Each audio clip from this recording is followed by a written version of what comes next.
কোনো না কোনো কিছু দিয়েই মানে ও লাইফে কেউ না কেউ থাকবেই, কারণ কি জানি না মানে কি লাইলার কি মানে ভাগ্য নাকি এটা লাইলার একটা স্বভাব নেচার যে তার পাশে কোনো ছেলে থাকতেই হবে, আমার কোনো পাগল টাগল থাকতে হবে, লাইলার পাগল আমি দাওয়াত করেন না।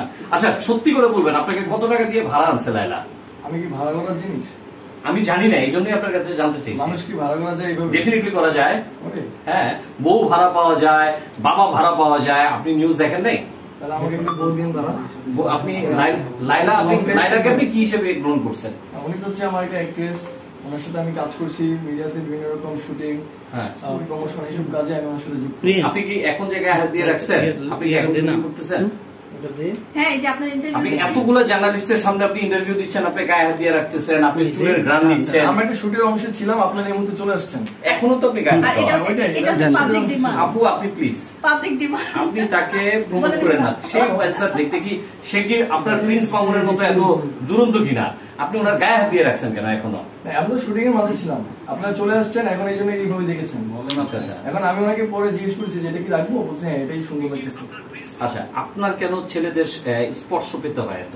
না, আমার পেতে হয় না, এটা ডাইরেক্টর প্রোডিউসার যেভাবে বলে হাতের দিকে উঠাও, হাত নামাও, এইভাবে বসো, ওইভাবে তাকাও, এটা তাদের ডিরেক্টর। এখন কে রাখতে বলছে ওনাকে? আপনি।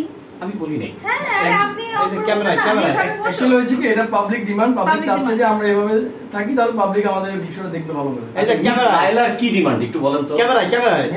মিস লায়লার ডিমান্ড হচ্ছে যে উনি ভালোভাবে কাজ চাচ্ছে, প্রোডিউসার ডিরেক্টররা যে ধরনের কাজগুলো দিয়ে জনগণকে খুশি করতে পারছে, উনি ওই টাইপের কিছু চাচ্ছে।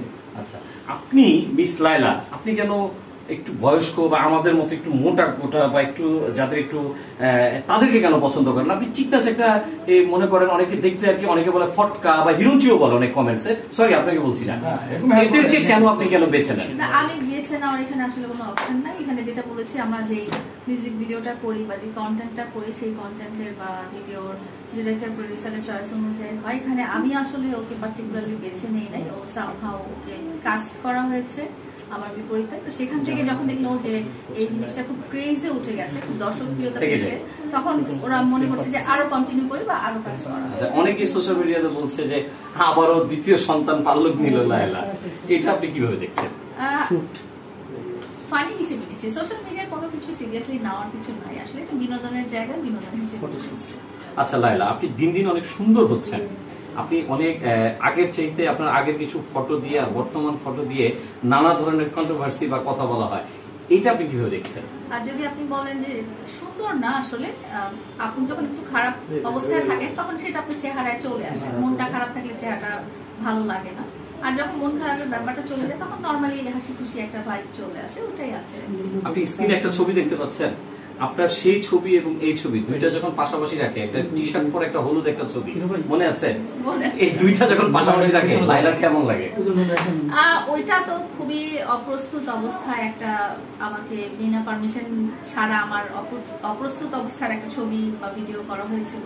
তো সেটা কেমন লাগার মতো কিছু না, কারণ বাসায় মানুষ এরকমই থাকে, বাসায় কেউ সাজা পূজা করে ওইভাবে থাকে না। ঘুম থেকে উঠে মানুষ দাঁত ব্রাশ করতেও হয়তো 2-4-5 মিনিট টাইম লাগে, তো আমি তো সেই সুযোগটাও পাইনি। ওই অবস্থায় যেরকম আর